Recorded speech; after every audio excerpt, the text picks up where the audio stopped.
FM। ফিরে এলাম আবার নতুন একটা গল্প নিয়ে। এই গল্পটা লিখেছেন মোহাম্মদ শাহজামান শুভ। তো বেশি বকবক না করে সরাসরি গল্পে চলে যাচ্ছি। যেভাবে লেখা আছে আমি সেভাবেই পড়ে শোনানোর চেষ্টা করছি। রবিবার, গৌরীপুরের হাটের দিন। সকাল থেকেই বাজারে লোকে লোকারণ্য। কাঁচা সবজি, মাছ, মুরগি, চাল, ডাল, ছাগল সব কিছুরই রমরমা ব্যবসা। কিন্তু এই ভরা বাজারেই এক বিশেষ চরিত্রের আগমন ঘটে। আমার স্কুলবেলার বন্ধু আজিজকে দেখা মাত্রই বুঝলাম আজ তার মুখে কোনো রহস্যের ছায়া আছে। চেনা মানুষটাকে মনে হলো একটু ভিন্ন রকম। চোখের ভেতর অজানা ভয়, ঠোঁটে দ্বিধা, আর কপালে যেন কোনো অদৃশ্য দায়ভার। আমি তখন বাজার ঘুরে কিছু কলা আর নাশপাতি কিনছিলাম। হঠাৎ পেছন থেকে আজিজের ডাক, ওই শাহজামান, কি খবর রে ভাই? ঘুরে দেখি হাতে বাঁশের দড়ি, আর দড়ির ওপর প্রান্তে শূন্যতা, অর্থাৎ দড়িটা কিছু বেঁধে রাখার জন্য, কিন্তু সেখানে কিছুই নেই। আমি হেসে বললাম, দড়ি হাতে নিয়ে এভাবে ঘুরছিস কেন? কাউকে বেঁধে আনবি নাকি? আজিজ দীর্ঘশ্বাস ফেলে বলল, দেখ, আজ তো পাঠা কেনার দিন, কিন্তু একটাও পাঠা বাজারে নেই। আমি একটু অবাক। পাঠা? এই সময়ে? ঈদও তো না, কি করবে পাঠা দিয়ে? এই প্রশ্নের পর আজিজের মুখে এমন এক গল্প শুরু হলো যা শুনে মনে হলো ভৌতিক সত্যিতেও এত সৃজনশীলতা থাকে না। সে বলল, আমাদের বাজারের পাশে যে বড় বটগাছটা আছে, জানিস তো, ওই গাছের নিচে মা কালীর এক ভক্ত ভূত বাতাস করে। বাতাস করে মানে? মানে মা কালীর এক ভূত বাস করে। ও আচ্ছা, তাই বল। গ্রামের সবাই জানে ব্যাপারটা। কয়েক বছর আগে আমার দুলাভাই সেই বট গাছের একটা ডাল কেটে ফেলেছিল। তারপর থেকে আমাদের সংসারে অশান্তি। গরু মরে গেল, ব্যাটারি ফেটে আগুন, ছেলেপুলে অসুস্থ। আমি নাকি রাতে ঘুমাতে গেলেই কেউ বুকের ওপর বসে। আমি হাসে চেপে বললাম, তুই নিশ্চিত কেউ বসে নাকি তোর ভুঁড়ি বের? মানে আমি একটু রহস্য করে বললাম যে তুই নিশ্চিত যে তোর বুকের উপর কেউ বসে নাকি তোর ভুঁড়ি বেড়ে গেছে? আজিজ রাগে চোখ বড় বড় করে বলল, মজা করিস না ভাই, আমি এখন সিরিয়াস, বিপদে আছি ভাই। গত সপ্তাহে কবিরাজ সাহেব এসে বলেছে আমাবস্যা রাতে মা কালীর নামে একখানা পাঠা বলি দিয়ে বটগাছের নিচে রেখে এলে তবেই মুক্তি, না হলে ভূতটা পুরো বাড়ি উজাড় করে দেবে। এই বলে মানে যিনি কবিরাজ তিনি এরকম একটা যুক্তি দেন যে পাঠা কিনে বলি দিয়ে সেই গাছের নিচে রাখলে নাকি তার বাড়িতে অশান্তি দূর হবে, শান্তি ফিরে আসবে।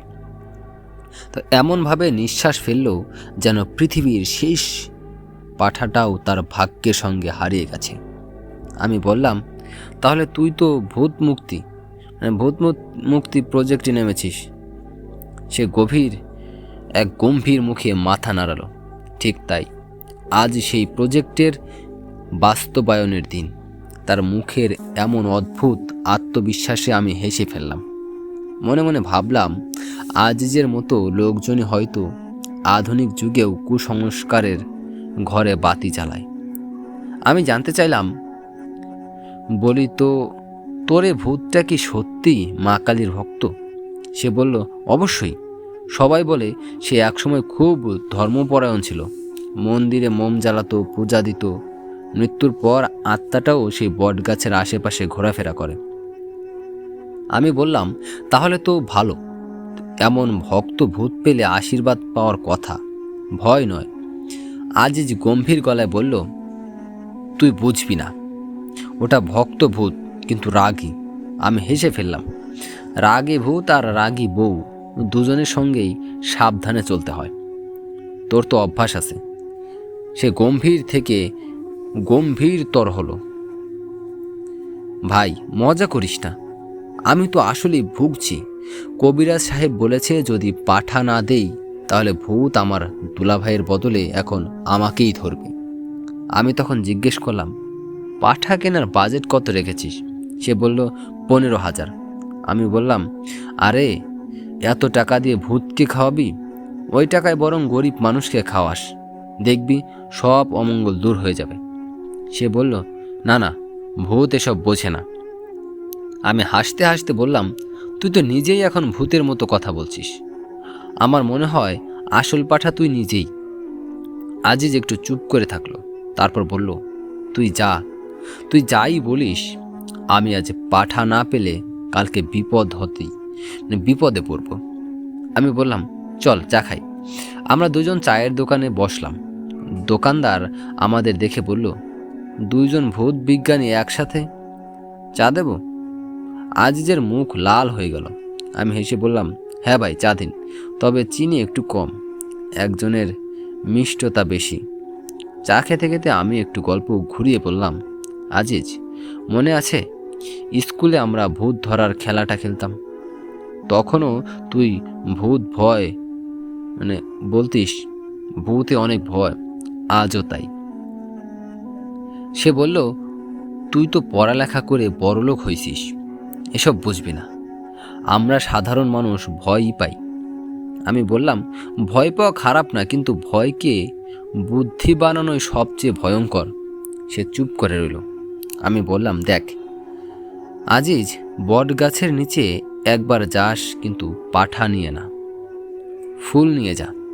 একটা সাদা ফুল রাখিস, মনে মনে বলিস, আমি ভয় পাই না, আমি ভালোবাসি, দেখবি ভূত দূর হবে।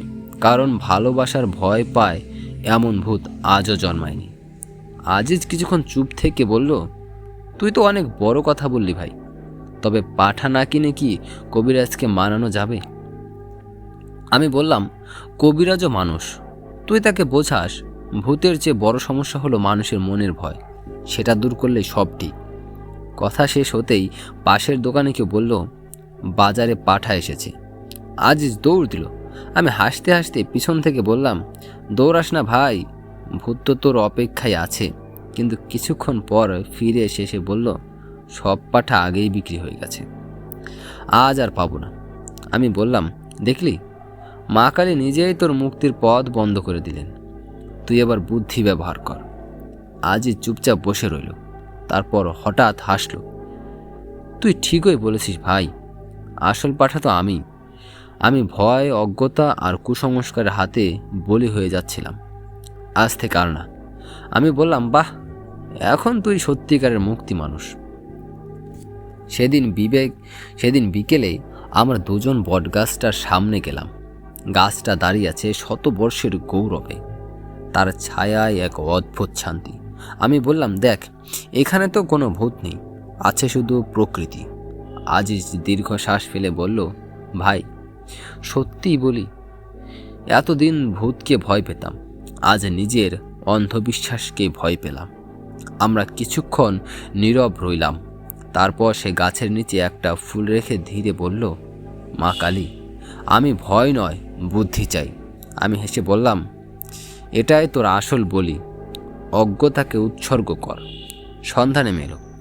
বাজারে ফেরার পথে আজিজ বলল, তুই জানিস, আমি সিদ্ধান্ত নিয়েছি আগামী অমাবস্যায় কোনো পাঠা না, আমি গরিব বাচ্চাদের দুধ খাওয়াবো।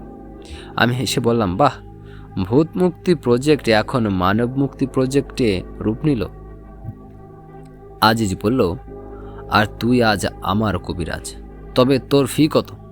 আমি বললাম, শুধু একটা কথা মনে রাখিস, যতদিন মাথায় অন্ধবিশ্বাস থাকবে তোর মূল্য 15,000ই থাকবে, কিন্তু যখন জ্ঞান ও সহমর্মিতা শিখবি তখন তুই অমূল্য হয়ে যাবি। আজিজ হেসে বলল, তাহলে আজ থেকে আমি অমূল্য মানুষ। এই বলে হাঁটতে হাঁটতে বাজারের ভিড়ে হারিয়ে গেল সে। একটা পাঠা না কিনেই কিন্তু এক অদৃশ্য পাঠ শেখে ফেলে গেল। সেদিন গৌরীপুর বাজারে পাঠা পাওয়া যায়নি, কিন্তু পাওয়া গিয়েছিল একজন মানুষের মুক্ত আত্মা, যে ভূতের ভয় জয় করে নিজের মনের অন্ধকার থেকে আলোয় ফিরে এসেছিল। শেষ কথা, ভূত থাকে না, ভূত গাছের ডালে থাকে না, থাকে মানুষের মনে। যতদিন না মনের ভয়, অজ্ঞতা আর কুসংস্কারকে বলে দিতে পারবো, ততদিনই আমরা অদৃশ্য পাঠা খুঁজে মরব। আর যেদিন হাসতে হাসতে ভয়কে বিদায় জানাবো, সেদিনই আমাদের জীবন হবে আসল ভূত মুক্তি প্রজেক্ট। তো এই গল্পটা যিনি লিখেছেন, আমি তাকে অসংখ্য ধন্যবাদ জানাই, কারণ তিনি যে গল্পটা বলেছেন আসলে একটা জ্ঞানী লোকের কথা। তবে এটা মানতে হবে, আমি জানি না সে হিন্দু নাকি মুসলিম। তার লেখা অনুযায়ী এবং তার গল্পের সাথে যে কথাগুলো মিল আছে, তাতে বোঝা গেল সে হয়তো হিন্দু। তবে আমাদের ধর্মাবলম্বী যারা আছে, যারা মুসলিম আছে, তো এরা অবশ্যই এটা বিশ্বাস করেন যে আল্লাহ তাআলা রব্বুল আলামিন মানুষ এবং জিনকে সৃষ্টি করেছে। জিন আছে, এটা অবশ্যই মানতে হবে, এটা উপেক্ষা করলে চলবে না। তবে এই গল্পটা যিনি লিখেছেন তার কথায় 100% যুক্তি আছে, কেননা মানুষের মনের ভয় হচ্ছে বড় ভয়। মন থেকে যদি ভয় দূর করা যায়, তাহলে পৃথিবীর সব ভয়ই জয় করা সম্ভব।